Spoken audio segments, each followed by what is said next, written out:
Is this really the toughest shape to sketch? Well, perhaps not, but it's one you thought you'd struggle with until now. Grab a pen, sketch a box and draw curves on each of its 4 sides. Facing upwards, facing downwards, facing upwards and facing downwards.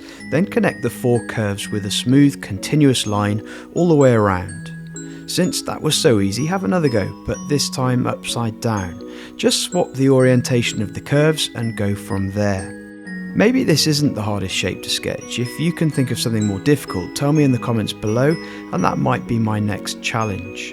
In the meantime, if you want to make your sketch more like it's been drawn by a designer, add some weight to the light lines you've used to construct it, and then think about adding some shading.